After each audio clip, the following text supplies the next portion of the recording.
Up at Noon, live at 5 p.m. Or wherever it is where you are, or whoever you are where you is. I'm Brian Altano. That's Max Scoville, and it has been a week.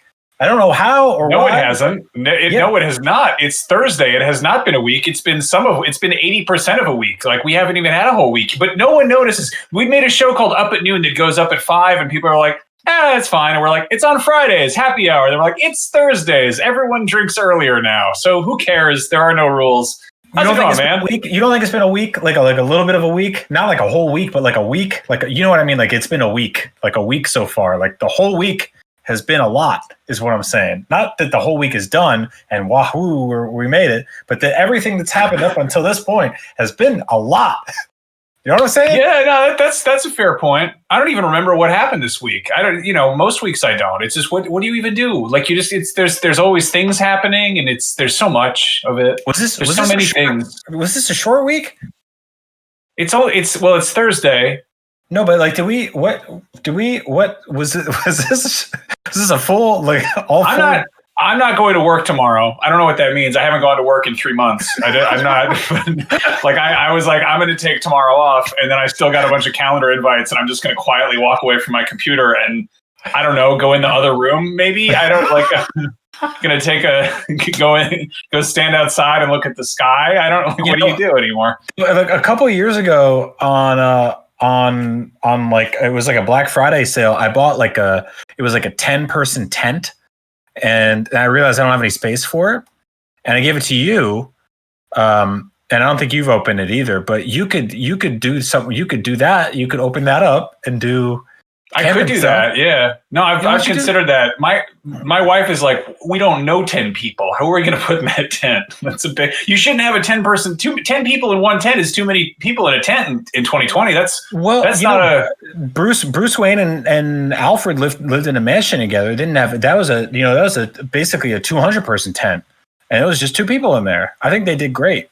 I don't think a mansion is a 200-person tent. I think a circus tent is a 200-person tent. That's where the place they do what is that horse Cirque du Soleil? Right, but if you go to a mansion, there's only 2 people in it. It's haunted, or it's cool or interesting. But if you go to a circus and there's only 2 people at the circus, you got ripped off. Okay. Anyway, so Superposition on YouTube says they're so bad at hosting, but that's what makes this so great. we're good at hosting normally. Sometimes I think Brian's better. I have this, like, sometimes I'm like, yeah, I meant to be all nervous on purpose, but really this will keep me up at night years from now. Like, anyway, this is a show where we get to goof around and be ourselves. We do have stuff planned. We have some stuff to talk about. I think we take turns being terrible. Yeah. No, I mean, the fun thing about, like, I don't know, like, I got into comic books and video games and action figures because I was incapable of speaking to human beings in a normal sense throughout high school. And then lo and behold, they're like, hey, can you talk to, I don't know, like Zachary Levi or somebody, and I'm like, okay, I'll do my best, you interview celebrities, that's like talking to normal people but scarier. We do have some stuff to talk about. For the last 3 weeks we have promised that we would talk about new Ninja Turtles toys, and then we keep running out of time, or the JPEGs don't work or whatever, but I have it on good authority that they will actually work this time. We can talk about the Turtles toys, and since we decided to talk about the Turtle toys last time, they have revealed new Turtle toys that we can talk about, which is a good exciting thing to talk about. Yes. Let me find. Sorry, I've always got like 3 laptops open here. This is the part where we either find out that you are able to procure turtle photos, or don't say it like that. It sounds like a pervert. That's a pervert's flash drive. I don't want. Turtle time.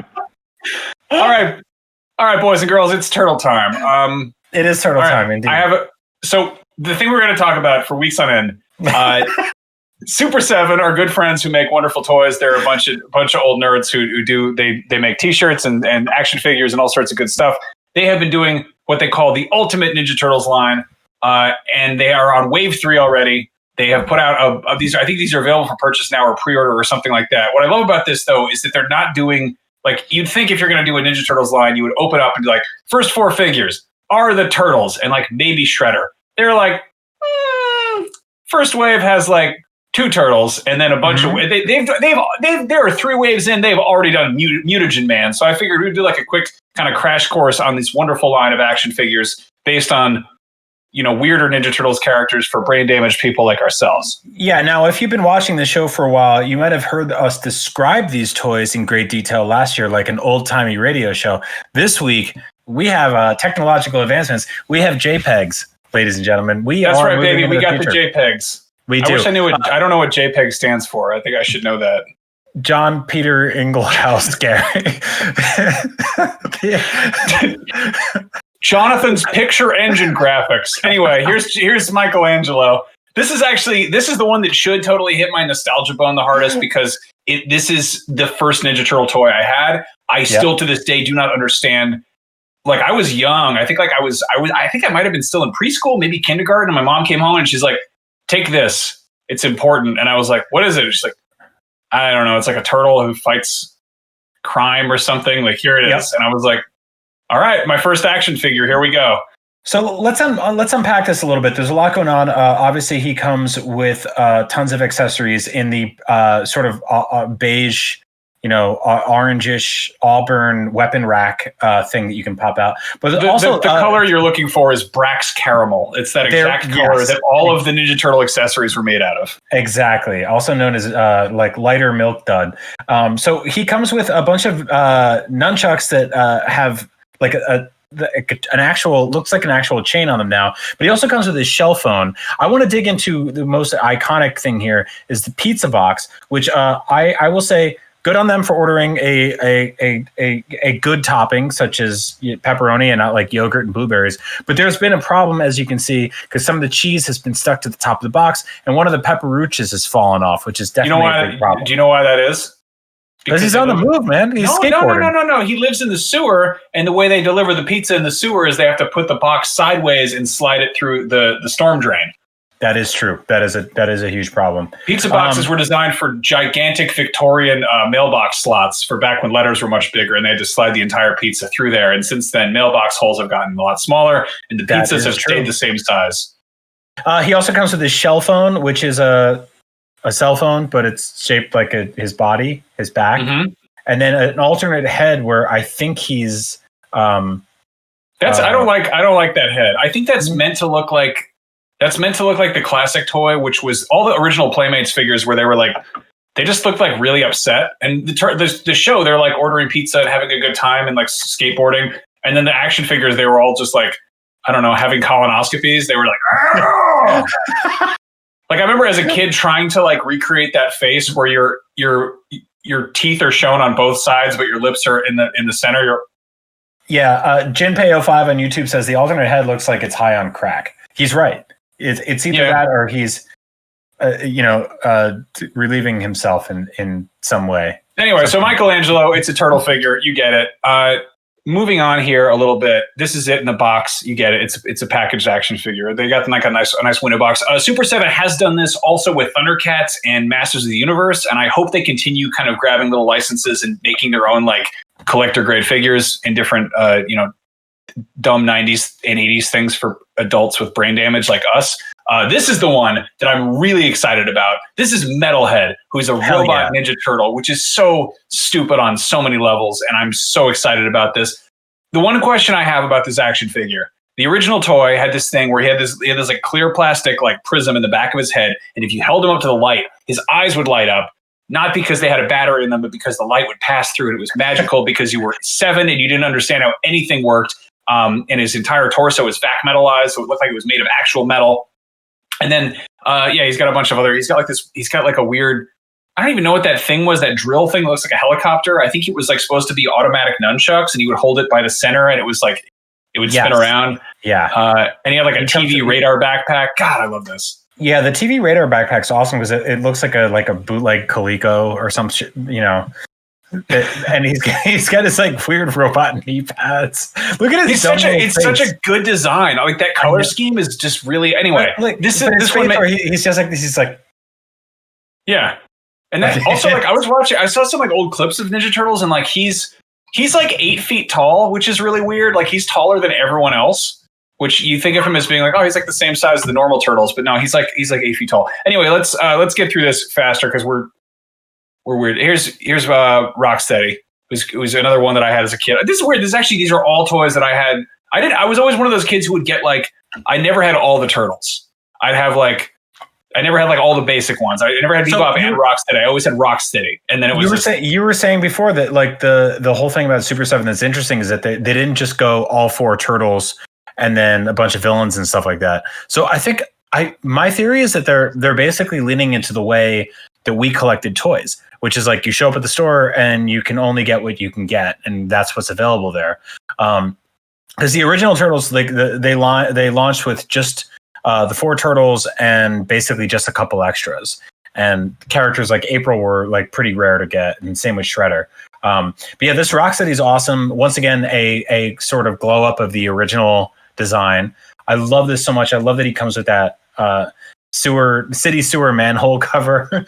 It's such a good character design. Like he's What surprised me about the villains in Turtles from a very young age is that some of them have like ridiculous over the top weapons, and other ones just come with like Call of Duty stuff, like guns and knives and grenades. I feel like they got. Oh, so what should we do? Should we shoot them in the head? I feel like they got pushed back on that. They must have from like moms and stuff. I remember being like pretty stoked that he had like a full on like machine gun, but then I'd have like. I don't know, like the Rat King would have a cat belt, which was weird.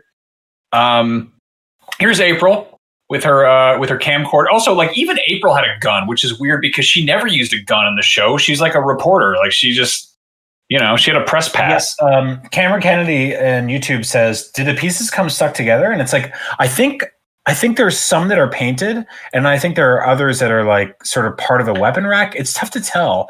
I think the weapon rack is a separate item. Okay. Where the rest of them are like they're sort of accessories that match the modern aesthetic, and they they're actually meant to be used and stuff. But like they want to kind of hit that like here's the classic weapon rack, like the way you remember it. So yeah, it's extra more plastic crap to fill the hole in your heart. I want to point something out here. There has been a seismic shift in the way content has been created by internet celebrities and such over the last decade or two, and that is that they film their own stuff, right? And April O'Neil, I truly feel, was a pioneer in that regard, because while she did have Vern, who was an idiot, her toy does come packed with a camera, a stand, and everything like that. I think it's because they were going to make an action figure of Vern. That's not true. Irma. They did make Did they make one? They made one of Vern and Irma. But nobody wanted those. Like you'd only want them now. What I'm saying is, like, for a woman that dresses like the Gordon Fisherman, I think it's I think it's like very important to note that this woman went out in the field by herself most of the time to collect her own stories, sometimes to shoot her own pieces, do her own interviews. She's got microphones, and when stuff went down, she has a gun. She straight up has a handgun. Yeah, and a flashlight if she wants to go like full like Claire Redfield or whatever. Here's a good one. Here's Bebop to go with the Rocksteady. This head is horrible. It's really upsetting. And they actually come with a second one that's less upsetting. They have like the cartoon one and the one that looks like the old toy, which has like the weird, he's got like, I don't know. It looks like a bad burn. Like he just got stuff poured on him or something. I mean, he looks bad anyway, because he's a warthog with a mohawk. But again, what a cool toy. What a good character. This stuff like is up there with like, I don't know. It's up there with like Tank Girl, and like it's just like such a wonderful mix of like, let's just throw shit in there, just see what happens, go nuts. I mean, the entire idea of doing like basically HD remasters of action figures we had when we were a kid is something that's really popped up over the last 5 years, and a bunch of companies are kind of taking turns jumping on it. But damn, it makes me happy. Like it's just so good. I mean, you and I, obviously, we've talked about everything that NEC is doing with Aliens and Predator, and they have been doing for a very long time now. That glow up, that's exactly what I'm talking about. It's sort of taking, and G.I. Joe's doing it now too, like taking weird old toys that we had when we were kids, and making like sort of like much more high quality remastered versions of them is the coolest thing in the world. Like it feels like something you can show off. Yeah, no, it's a good time. It's also, I don't know, I love action figures. I feel like we're definitely the action figure generation, and then so I feel like kids aren't really buying action figures as much, but like weird old dudes in their 30s sure are. So go so for it. This Shredder's interesting because if you watched the Ninja Turtles episode of The Toys That Made Us, which you should, it talked about how Shredder's pose in the original Turtles line was like hunched over so he could fit in the actual packaging for the toys in the bubble. And that made no sense because he never really did that on the show or the game or really anything. And so they sort of corrected his posture in the action figure here, which is an interesting choice. It's sort of like a George. I'm not wild about it. I think this is their first wave, and it's like I respect what they're doing. I like that they have the head that has the eyebrows painted on the helmet, which I think the toy had back in the day. But as far as giving him like realistic posture, it just seems like, I don't know. I kind of liked him as like a weird little pervy, street brawler. Yeah. Forchi said on YouTube, I had the van that shot pizza and it was my prized possession as a kid. Yeah, the pizza shooter. So really cool thing is a couple years ago, back when Comic-Con was a physical place, they made a pizza shooter, like a life-size pizza shooter based on the original toy. And they parked it right outside of the Hard Rock Hotel where Max and I were, and others were hosting Comic-Con for like 5 days. And you could walk outside on the balcony and look down and see this gigantic version of one of your favorite childhood toys. Just cool as hell. I don't think it actually shot pizzas. This is, again, speaking of like, I don't know if I just had like real, like, the toys that were most readily available, or if there was like if this is specifically tapping into like my actual childhood. But Mutagen Man is a very horrible toy from that series, and it's weird that they decided to jump on Mutagen Man in this day and age to be like, oh, this is a figure that people need one of. This is a man who's he had his guts removed and put inside of a special body. So there's that. Baxter Stockman, that's a classic. One of the biggest. Well, there's really so many things wrong with everything in the world, but I'm personally sad about the fact that the more recent live-action Turtles movies didn't get a sequel because they were totally setting it up that Tyler Perry was going to turn into a fly, which just sounds funny. And which is like it. In the meantime, like the animated series and the video games and the toys, especially, will give you that Jeff Goldblum fly feel on a child level, which is deeply disturbing. Like I remember having the original version of this toy as a kid, and it is incredibly messed up. I also remember loving it, even though I don't like. For the most part, I don't like to buy toys that have nice clothes on.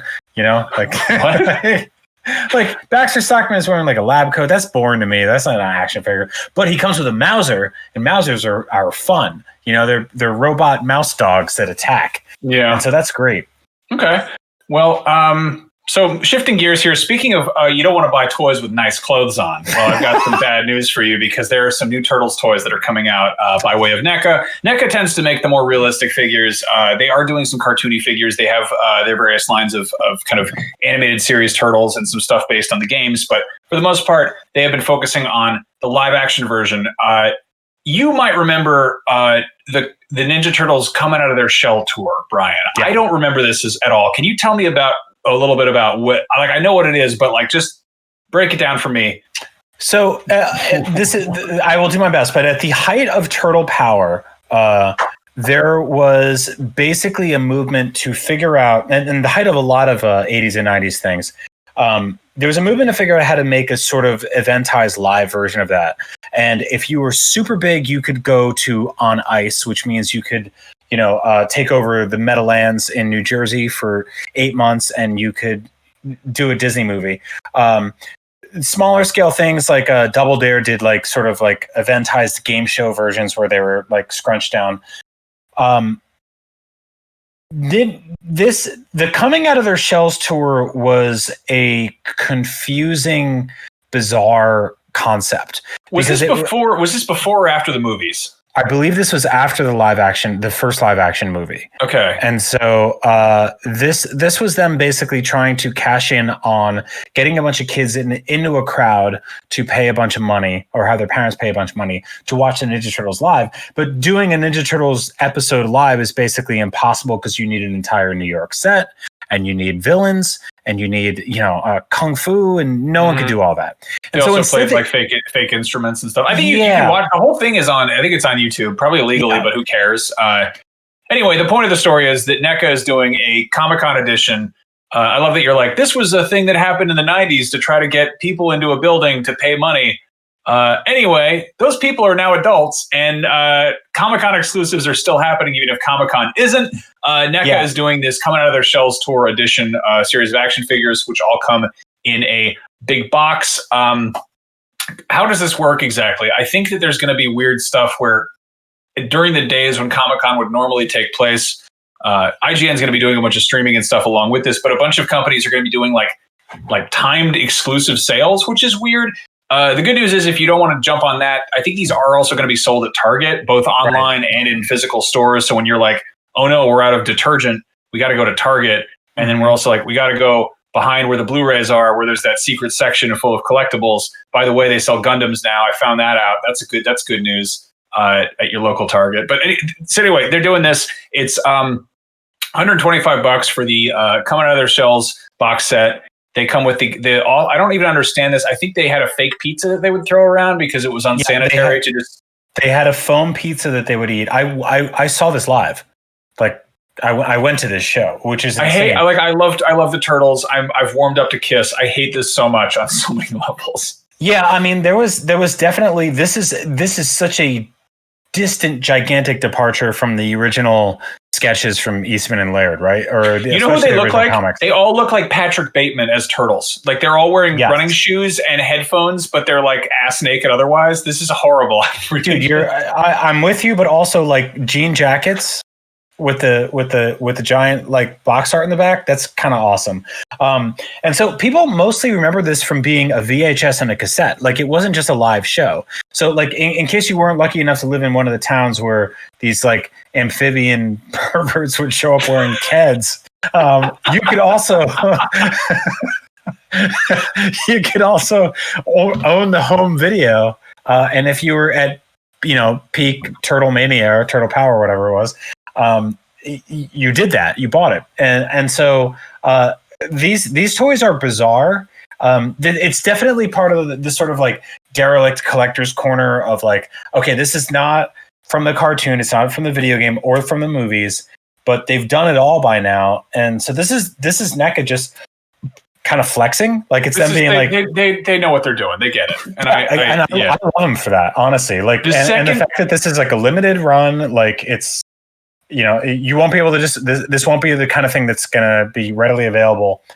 Look, they're doing Toka and Razor, they're doing Super Shredder. The second that they're like, hey, Comic-Con exclusive Vanilla Ice in his Ninja Rap outfit, I'm buying it. I'm gonna jump on that, I swear. Like I'm in on that. Anyway, we should probably shift gears here. We've talked about Ninja Turtles toys long enough. We should probably move on to talk about some Power Rangers toys. Because there are also some new Power Rangers toys coming out. And come on, let's be adults here. It's time to grow up and stop talking about turtles. So Hasbro has been doing their Lightning collection, which is kind of in the same way that they're doing Black Series for Star Wars or Marvel Legends for Marvel. Or I guess they also announced they're doing one for Transformers, which is the red collection or whatever. But anyway, the Lightning collection is their kind of collector-oriented, both action figures and role-play items lineup, which is good stuff. They are doing a Red Ranger helmet, which is up for pre-order now on HasbroPulse.com.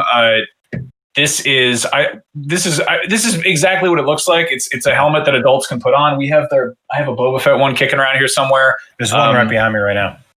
Yeah, mine's also. I got.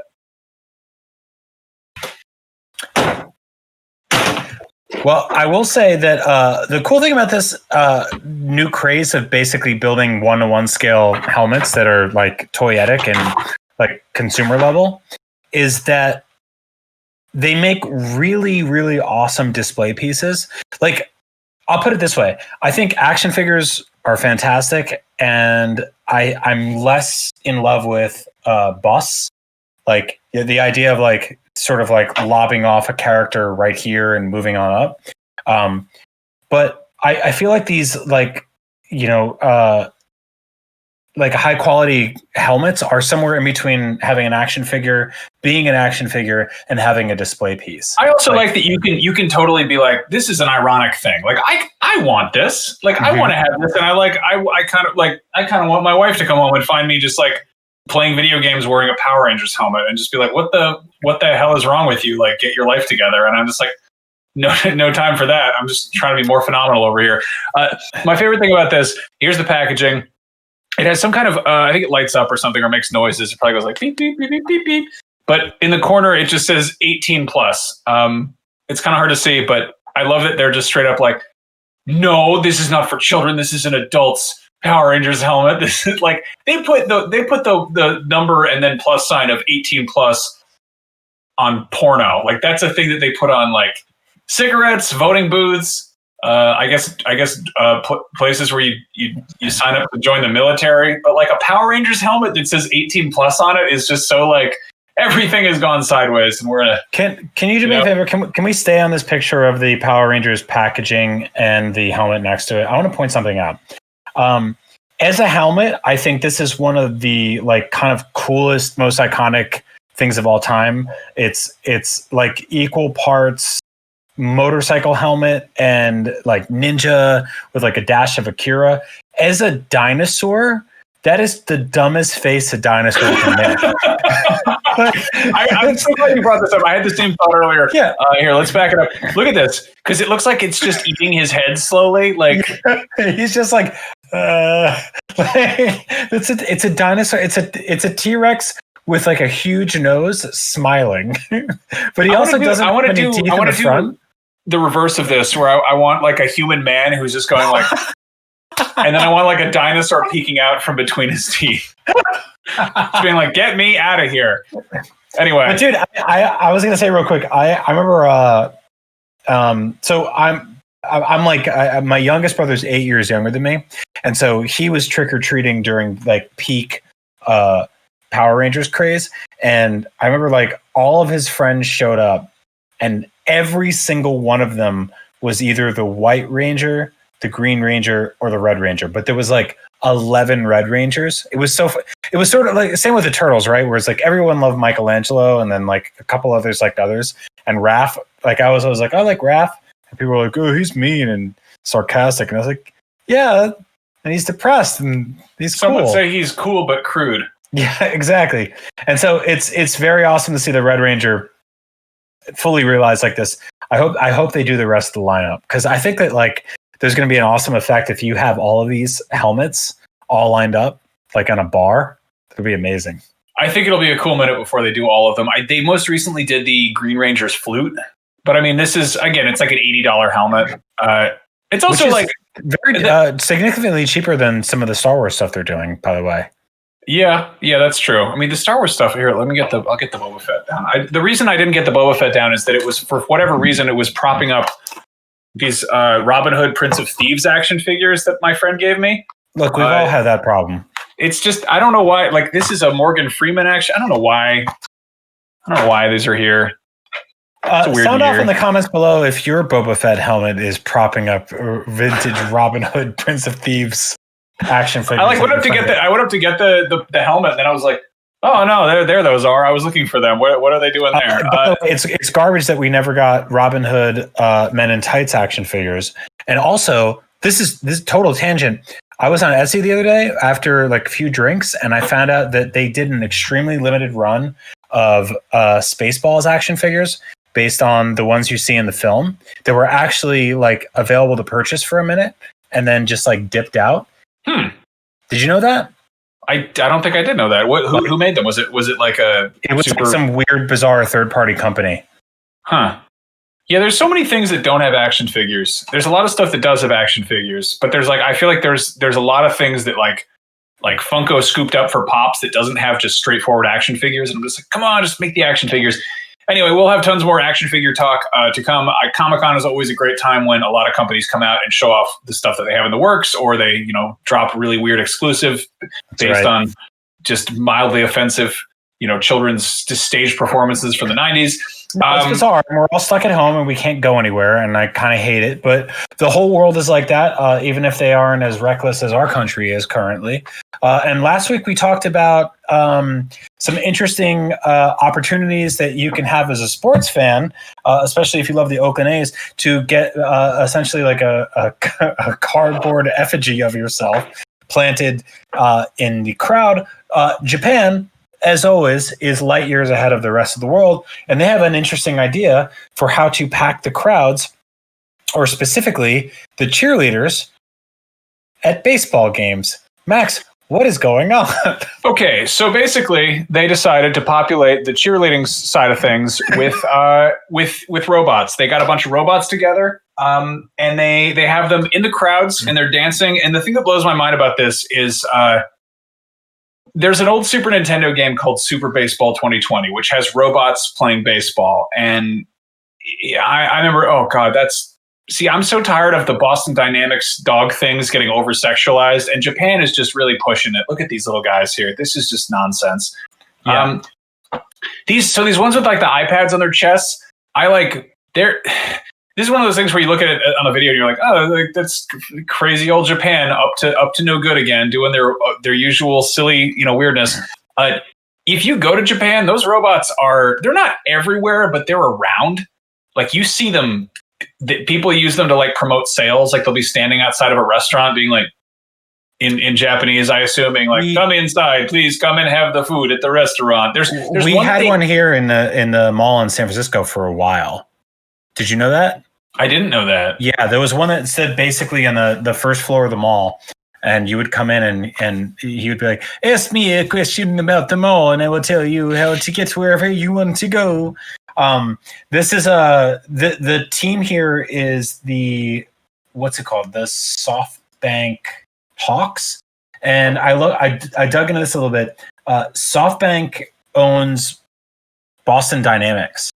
And so every time you see one of those viral videos of like a robot like kicking a guy in the face, or like one of those like weird like horse four-legged cyborgs like annihilating somebody or tripping, and everyone's like ho dumb robot, and then they get up and they kill people, that's Boston Dynamics. And so the Pepper is the name of the robot, the weird one there, and they own that. And so their parent company look at its little ass. Look at it. It's just doing like, look at yeah.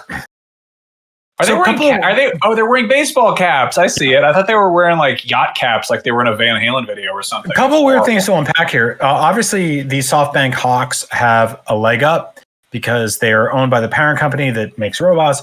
But also in Japan, they have robot cheerleaders, but they have cheerleaders in baseball. Like in America, we don't have cheerleaders in baseball. We have a bat boy, we have a mascot, and then there's like a couple of guys who stand around on the side of and they chew stuff and they spit.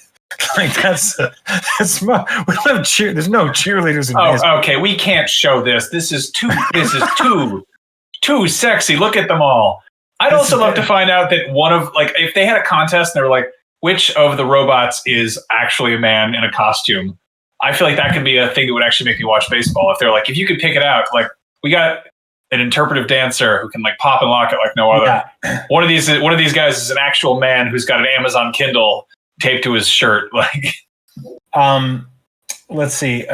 Joshua Ryan says, make him look like Big Hero 6. I'd be into that. That's a really good idea. Because here's the thing. Like, there's oh man, that's so weird with the hats. I hate this so much. This is the darkest time. There's like, I'll be very blunt. Cheerleaders historically have had to deal with like rigorous body shaming and a multitude of eating disorders to maintain a physique that has been deemed by society to be acceptable by fans of sports, which is just gargantuan garbage to have to deal with as anybody, honestly. Legitimately. But now that we are in a robot dystopia, do whatever you want. Go nuts. Get crazy. The fact that these things are all like lean and organized is, to me, totally missing the point. Like, get Big Hero 6. Get as many robots as you can. Get the Iron Giant. Throw him in there. I want the Boston Dynamics to team up with the guys who make the wacky waving inflatable arm tube guy. The dudes they put at car dealerships. Like, I want those two. Like, I imagine that it's a room of very smart people and maybe a tough shed with 2 or 3 below average intelligence people who are just like, yeah, we just got some garbage bags and glued a fan to it and put googly eyes on it. And I want to see them have to collaborate on something that is just just the worst. I want to. I mean, if they turn sports into like a regular Macy's Day Parade, and they're like, yeah, we can't have crowds anymore, so we just have insane inflatable robot mascots. Like, I'd be like, yeah, I might watch that. Well, like, maybe. Here's the thing: like, you and I we're lucky in that we don't have to really do our jobs in front of big crowds, right? I think a lot of the people watching the show are in the same boat.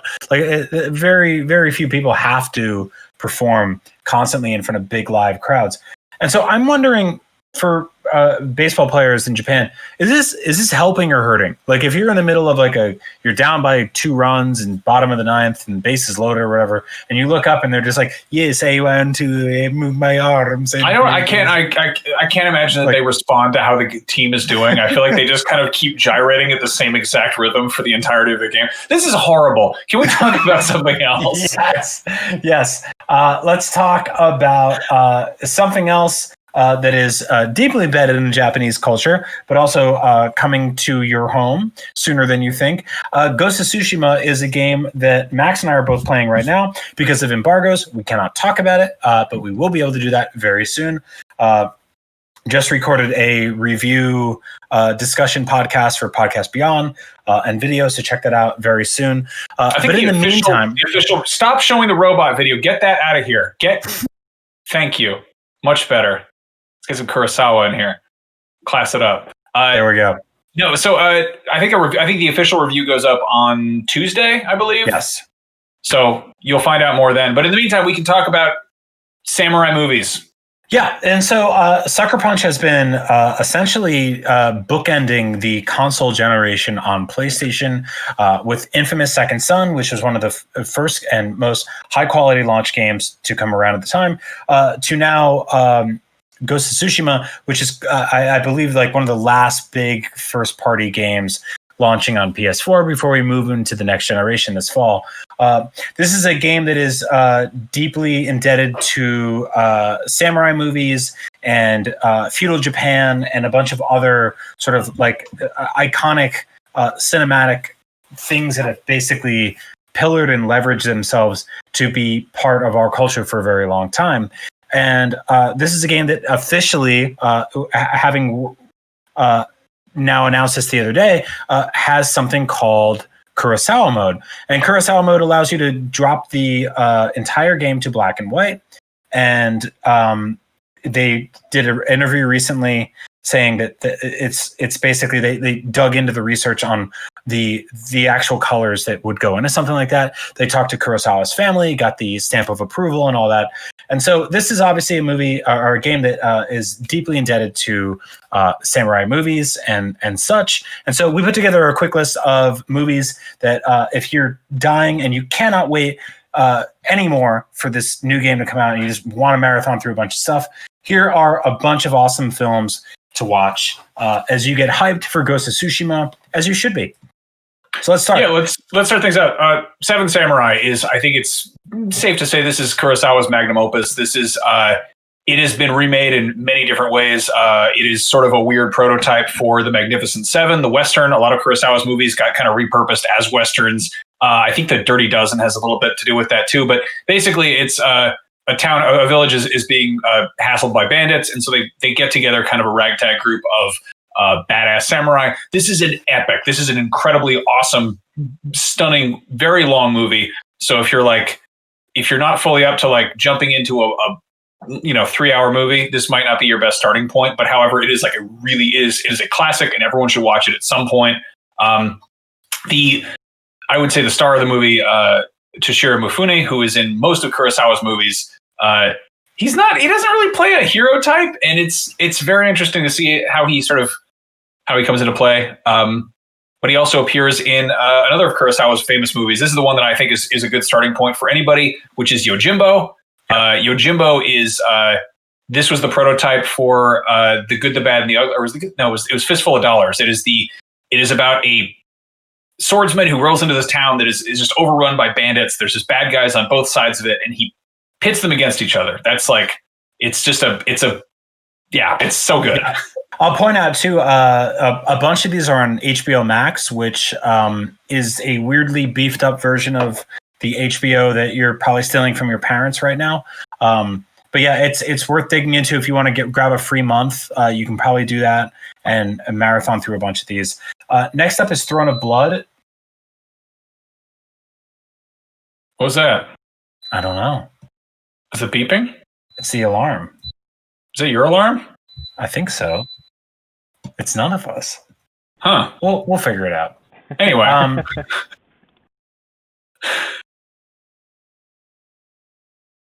So all right. So I haven't actually seen Throne of Blood. I don't know. I haven't seen this one.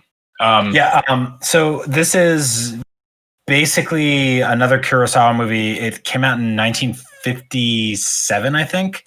And same sort of deal, hyper violent, black and white.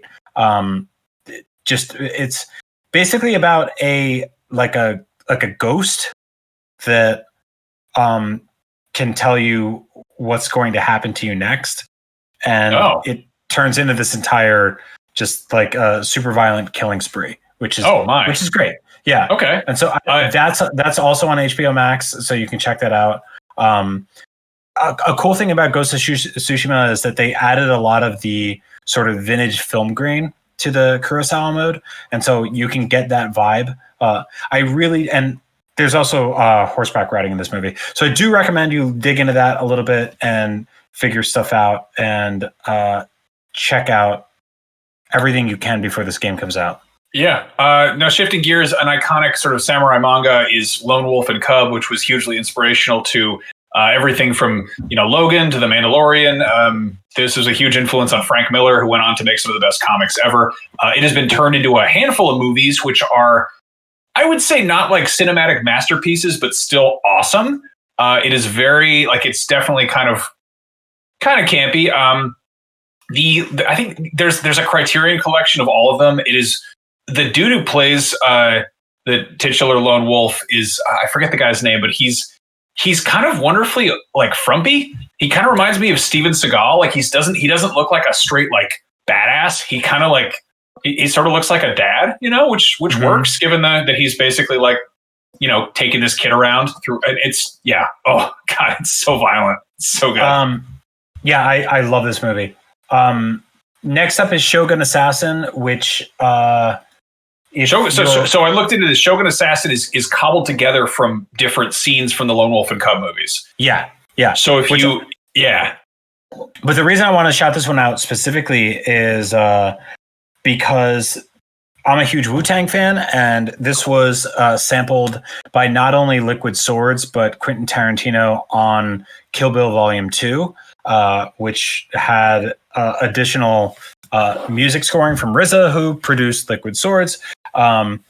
It's got some of this sort of most iconic grungy guttural deep voice stuff, and also sword slash noises, but also this is just a great way to experience the movie that Max just talked about in a slightly different way. So here's the thing. I'm all for consuming wonderful Japanese media in its true form. I highly recommend reading the entire Akira manga, but at the same time, there's something to be said for the weird transformative quality of bad dubbing and recutting.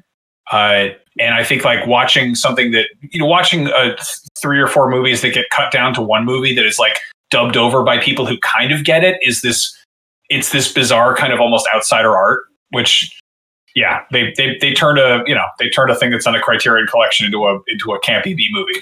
Yeah.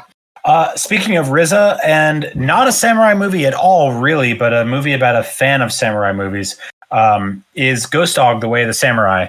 I remember seeing this in theaters in New York when it first came out. It is Forrest Whitaker and Jim Jarmusch working together on essentially a grounded New York City version of a samurai film, crossed with a mild dash of Sopranos.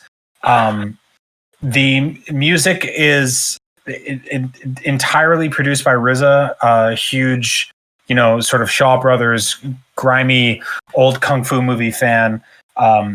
And while this doesn't really,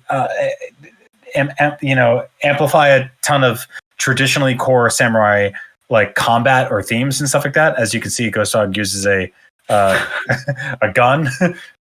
He also practices a lot on his roof. He's super into samurais, and I think it's for what it's like to make a samurai movie filtered through people who weren't there at the time. I think it's worth perusing, and it's also really, really funny. It's honestly my favorite Jim Jarmusch movie. Nice. Which is saying a lot because I really like a lot of his movies. Now, I think there's something to be said for samurai movies that are filtered through the lens of for people who grew up on like traditional samurai movies. Like obviously the really good stuff is Japanese classic films like Kurosawa, but at the same time like something like Kill Bill Volume 1, which is Tarantino's sort of take on a samurai movie. It's interesting. This is also like, to bring it back to Ghost of Tsushima, like that's a game made by a studio in Seattle. Like this is not a Japanese game. This is a game made by people who have an appreciation for Japanese culture. And I mean, I think like if anyone's good at doing like weird reinterpretive transformative stuff with stuff that they're a fan of, it's Tarantino. Yeah, Tarantino, I think one of the reasons that he latched on to RZA so much is not just the love for samurai stuff, but also the love for sampling, which is taking an idea or a concept or a song and piecing out a chunk of it and making it your own. I mean, this is a movie that, relies deeply on very sort of fluent themes and also, music that we've heard in other movies. This is not a feudal Japanese movie, but it does have tones of what it's like to get your first sword, climb up to the top of the mountain, have a spiritual interaction with Pai Mei, and go down and get revenge. It's also like it totally nails that sort of gorgeous, very cinematic concept of someone standing in front of a stark, paper screen, and then the windows opening. And this is a game, obviously, that leans into these tones a lot. I still want a game where you can jump on someone's sword and kick them in the face, but we'll get there someday. One of these days. Now, finally, here's a classic. This is Ghost of Tsushima is definitely not a ninja game. Like this is a game about samurais fighting dirty, basically. But Ninja Scroll is a game or a movie that it's not even really, I don't think is it really about ninjas? It's just one of the most bonkers anime films ever made. This is like some of my favorite, like just, I use this term loosely, but Japanimation. Like this was back in the day when you'd have to go to Suncoast Video and go to the, adults only section of manga video. And it was just, this is one of those, I hope we got the censored version of this trailer. This is a filthy movie. I put this on at a Halloween party a couple years ago. And I looked over, and there's just a woman with it's a woman with like her tattoos that are of snakes have come off of her breasts, and they're now fighting someone in a bathhouse. Like it like kind of like is one of those. It toes the line of being like kind of a little bit filthy, but it's so much fun. It's such a weird, bonkers, just over the top like martial arts, supernatural, just fun ass anime movie. So yeah, this was actually one of the first animes I ever watched, and I really, really love how gorgeous this movie is, and also violent. And it was one of those the first times I was like, oh, you could do that, like you could just get away with that. It also has like mild sort of influences of horror every now and then, just in the cinematography and framing and color grading. I would say that's definitely more like a must watch for Sekiro fans than Ghost of Tsushima, because Ghost of Tsushima is fairly grounded in the grand scheme of things. But it's just I'm not going to not talk about Ninja Scroll if there's a chance to. Of course. And finally, Teenage Mutant Ninja Turtles 3 is the movie where they. You're going to recommend that? Really? No. But it's worth mentioning that they made that movie. They did make that movie. They did make. They sure make the Ninja Turtles a third movie. This is my favorite movie. I always describe this as it's not my favorite movie. It's my favorite movie to make fun of, because it's like it's bad, but in a way that's like when you show the TV to the dog, like when you're like, look at the TV, and the dog like looks at the TV and like doesn't look at it, like because he doesn't understand it, because it just sort of like passes through him. I've seen this movie at least 3 times, and I could tell you maybe 3 scenes in it. It's just so aggressively forgettable that I just don't. It just evaporates from my memory. Yeah, you and I have talked about Ninja Turtles in it. It's so bizarre how this movie's never even had like a defense force or like an HD re-release. Like it's just like you can't stream it really like on Netflix or anything like that. This is just one of those movies that just came and went. It's Just no, it's a weird one. So completely maybe forgettable. don't watch this one, but anyway, it was a chance to talk about I Ninja remember Turtles. seeing this one in theaters when I was a kid. I loved it. I saw. You I saw remember it in seeing it, theaters. Alexia? Yeah, 100%. I mean, I think I saw it in I saw it in theaters. I bought an action figure of the girl. I don't even know her name. Not that one. I don't know what's going on here. This is a weird. Let's stop talking about this movie. We don't need to talk about this film anymore. I agree. So movies are hard to make, and I think what's hardest about them is how you have to be creative. And for the longest time, it's been very difficult to do that. And so, luckily, in the 90s, a small program came out that would allow you. You don't need to tee it up like this. To make your own movies at home. Oh my God. One of the most popular movie characters of all time is Spider-Man. Everybody loves Spider-Man. The webbed man, the slinger, the boy with the skills. Everyone loves that guy. And so what could you do if you wanted to make your own Spider-Man movies at home, but you didn't have a camera, but you did have a PC and you were broke? Well, then you played Spider-Man cartoon maker like Max and I did, because we have a weird shared brain, even though we grew up in different places and didn't meet each other until we were like 30. But here's us playing Spider-Man cartoon maker because it's a good time and we're idiots. Let's take a look. So here's one. I know we both love this dearly. Spider-Man cartoon maker. Yes! Arguably not a game, but still, Yep. I think probably the best Spider-Man game ever made. Oh, definitely. You can create anything in it. It's great. Okay. Yeah. Shall Insomniac actually said that this was a huge inspiration for them. Spider-Man Cartoon Maker is basically a PC DOS program from back in the day that you use to basically arrange animated clip art versions of your favorite Spider-Man characters and backgrounds and objects, and you can make short films. And they're never great, but they're always hilarious. This was like definitely my gateway into Newgrounds cartoons. Like my friend and I would just make the worst possible cartoons. Shall I load that up on my end here? Yeah, let's do it. Okay, let me find that. There we go. There it is. All right. So I think we should co-op this. I agree. I want you to art direct me, but first I want to watch this short animation of the lizard being drawn.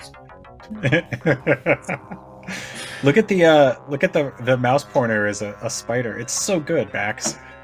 This is like, okay, so let's I also have no idea. This is like before they understood how icons worked.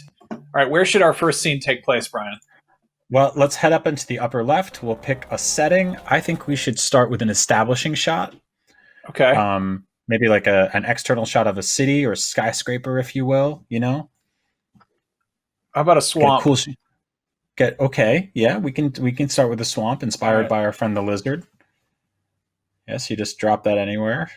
There you go. Oh, what is that, under the sea? Okay, close enough. So anyway, opening shot, exterior, interior, the sea. That's right. What do you think is down there? We should do some set decoration first. Is there a lab or let's computers? do that. What do you want to put in here? Let's do a manhole.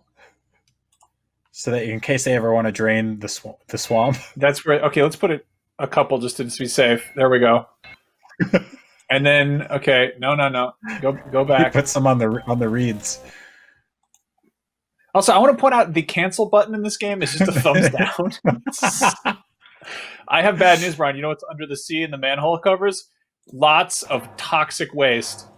That's not good. But you know what we should do to make it safe in case anyone gets stuck down here is we should put a computer down here. Oh, good idea. So they can use people can use the internet. Yeah, so people can use the web. Yeah, let's put a computer. Okay, this is the secret laboratory of. Let's pick a character now. Okay, who lives down here? You know what? Give him 2 computers because there's a lot of work to be done. Oh my god, the noises are just making me. You have to go to the thumbs Hold down. on, I want to make sure nobody trips on the computer. Get a Oh, you got to have power to keep the computer running. So, that's a good idea. I don't think there's even an undo button, so I don't know what we're gonna do. So got to have a phone booth so you can get on the internet. It's such a tiny phone booth. Hold on, let's give him 2 computers to show that he's rich. Okay, he's so rich, he lives at the bottom of the sea. All right, who lives down here, Brian? We need to have them enter. Whose house? Let's go is this? check it out. I think it should be who's that guy? The guy with the brown shirt. Oh, this guy. All right, enter this guy. Mike Drucker. Help! It kind of is Mike Drucker. Help! Yeah. Is he even TV's showing Mike up? Drucker. Where is he? Is he not Some of the rendering? Some of the characters don't work in this exe file. It's just it just plays the sound effect. It doesn't actually show him. All right, let's do Jameson. You think this should be... This was used to animate everyone's dad. This was like the dad impression. All right, so meanwhile, in the interior basement of the Daily Bugle, where J. Jonah Jameson hangs out using the internet amidst his toxic waste and garbage cans and telephone, what else could he be doing? What will happen next? Well, he just got a letter in the mail from a supervillain who is now going to show up on a motorcycle, Max. This is going to be So complicated. let's head on over to the vehicles tab. I accidentally put another Jameson up in that tree there. Let's go to vehicles. We need a good motorcycle. Where's the motorcycle?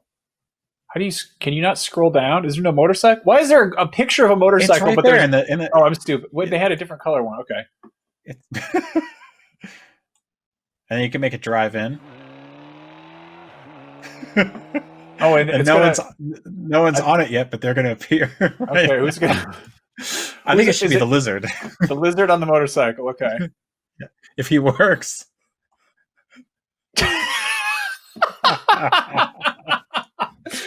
But he okay, first. now, hold on. You know what we should do? We should make him fart. He appears with a puff of smoke and. Yep. All right. And then he disappears. And what does he do next? He crashes. Spider-Man is actually Peter Parker is gonna meet Mary Jane for a date, but little does she know that the lizard's showing up instead. So let's go to an interior shot of a place where Mary Jane would be waiting for a beautiful date with Peter Parker, maybe her apartment or the subway station. Everyone loves a good subway station date. You could go down there and get vending machine snacks. Actually, a lot of people don't know this about Mary Jane Watson. She lives in the tunnel. She's coming out of her secret subway hideout, and she's going to wait for her boyfriend, Peter Parker, right here. And I think we should have Spider-Man appear, but then also just make it here, go down to that down arrow. We'll get the standing Spider-Man guy. You just want regular standing Spider-Man? Yeah, and she'll be like, oh, Spider-Man's here. And then he'll explode. I don't think Spider-Man doesn't work. Hold on. Let's... Maybe climbing Spider-Man. There it is. Mary Jane, it's me. I'm ready for my date. Love to use my webs. All right, I think it actually froze it with him doing that. So is he going to explode when he enters? Yeah, he's gonna explode, and then the lizard's gonna appear. And he's gonna.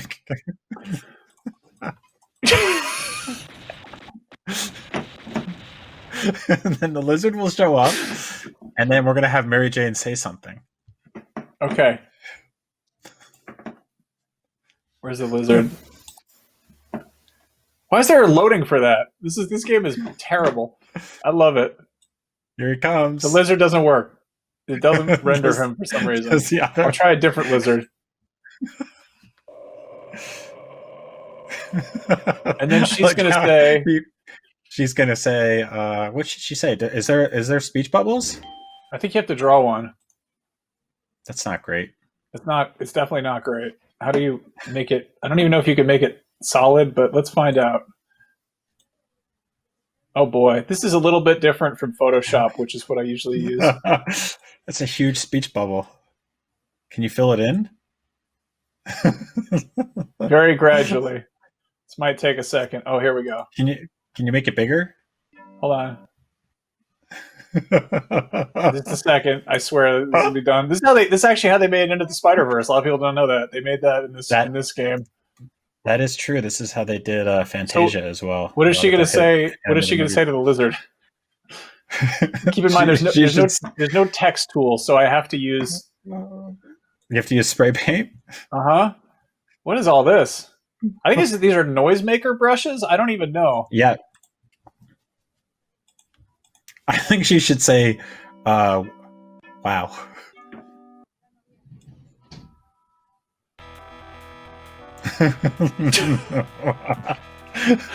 But no exclamation, just a very sarcastic New York wow. I think they made this game to work with mice with balls. I mean, like old-fashioned mice. What? I'm using an optical mouse, and it's like keeps catching. Wow. Okay. How about just whoa like that? Wow. All right, should we watch our short film? No, we have to do one more scene because this is now she's realizing that Spider-Man was not the one she wanted. She wanted the lizard the whole time. So now we're going to cut to their wedding. Okay. Yeah. So this is their where they're getting married in the apartment. So let's have the lizard on the couch. Yeah, and he's let's get what's a nice wedding cake we can have. What's a good wedding gift? Oh, I know. He's counting all the wedding money, and he's also wait, because it's the wedding. They also have a ton of flowers, probably. Oh no, and they got decorations. They do like kind of a rustic Etsy thing. The flowers is a good touch. Otherwise, I don't think people would know that this is a wedding. Now I think people would definitely understand it's a wedding. Welcome to the wedding of the lizard and Mary Jane Watson. Also, somebody got them. Here's the bar over here. I don't know what that is. Is that a bomb? What is that supposed to be? It's a really tiny bar. Go to the down arrow. You can add more stuff. Yeah, anyway, so here's they're getting married, they're hanging out. Who's going to ruin this wedding? I think we need to have somebody officiate the wedding. I think we should have all the guests show up. We need to have all the guests arrive. Let's have all the guests arrive. Obviously, the Kingpin would be invited to their wedding. Yep. I don't know what the music is they're playing. Hold on. He's officiating. The Green Goblin should be there too, and that jock guy. Her ex-boyfriend arrives. Now, those of you watching at home are probably like, what is this? Wait until you see when we hit play on this film. Oh, it's going to be beautiful. He's not doing too well. And then Kraven the Hunter shows up late because he had to pick out his outfit.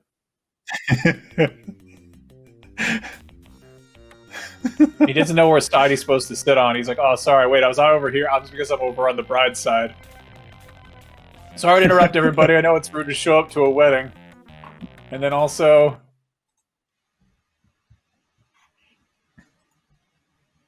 Who's that? I can't wait to see where this goes. All right. Peter Parker's just running every which way. He's like, Mrs. Watson! Mrs. Watson! Okay. He sits over there. Oh, we need Aunt May, too. She's going to hang out with Kraven. They're going to have wine spritzers together. All right. What happens now? I think now it should just end, and we should have it say Finn.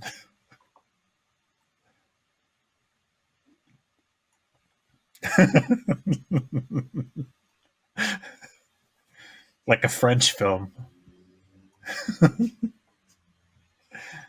All right, I think we are almost ready to watch. You know how most French films end, right?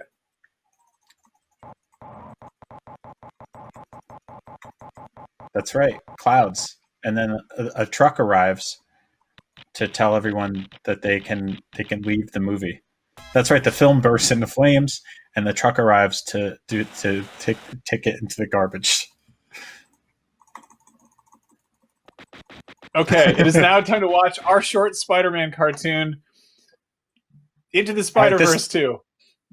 This one's called Into the Spider-Verse 2 by Brian and Max in Spider-Man Cartoon Maker. Are you ready to watch the film?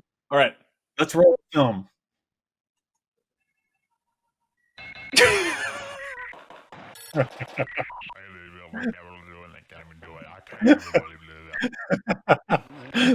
It's a great movie. Who made it? It's the lizard.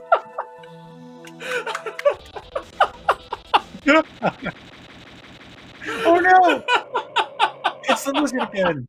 You ruined the date. She's going to be so mad. I wonder what she'll say. I bet you she's going to be furious and very cross that the lizard ruined the date. She'll definitely tell him to go away or no, or you are bad. What? She said, wow, that means she likes him. It looks like they're going to get married now. And the Kingpin's there, and a glitchy guy, and Kraven the Hunter, and he doesn't know which side to go on because he's day drunk. A lot of people think it's weird that they held their wedding in this dilapidated apartment. Peter Parker tried to ruin the wedding, and then Kraven the Hunter said, shut up and sit down. You're ruining it. And also, I'm here on a date with your aunt. The end. And then the ending caught fire, and then a street sweeper blew up. And that is how you make a Spider-Man cartoon. That's right. Official trailer, Into the Spider-Verse 2, coming to theaters 2025. Is that, hello?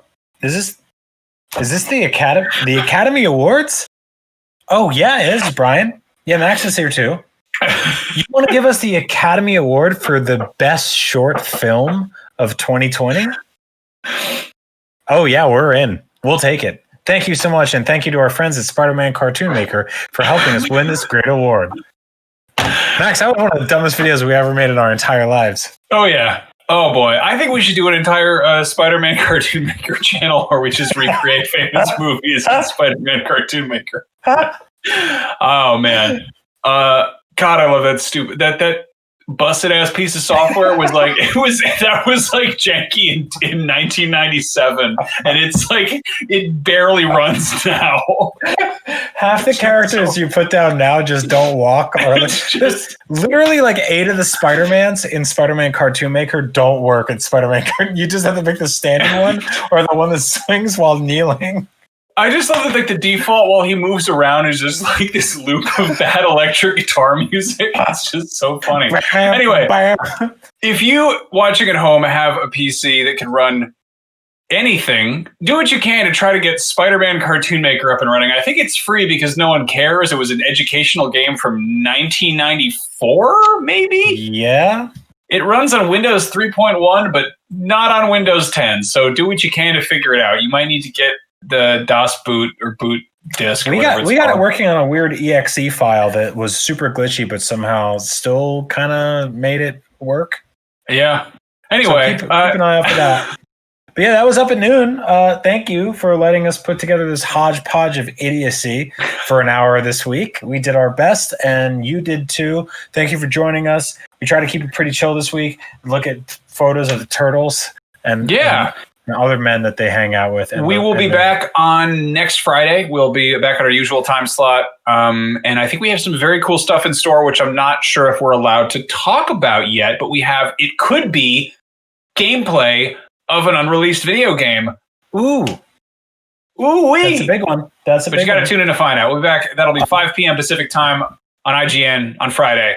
On top of that, IGN announced today via Forbes, the website that's used to make your dad rich, that we are exclusively partnering with Comic-Con, San Diego Comic-Con, to do Comic-Con at home.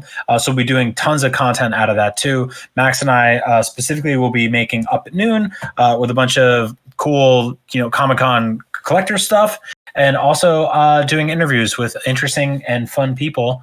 And we'll be doing them in the nude. Who can say anymore? Who can? No one can tell. Just you can't see your legs, so do whatever you want with your legs. Yeah. Anyway, thank you so much for watching, and we will see you very soon, such as next week.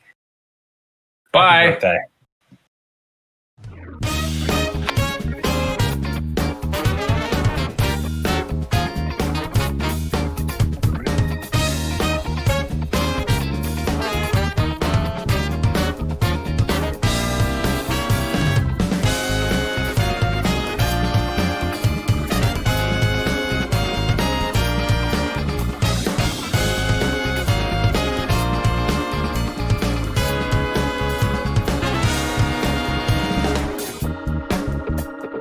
Thank you for watching the show. Thank you.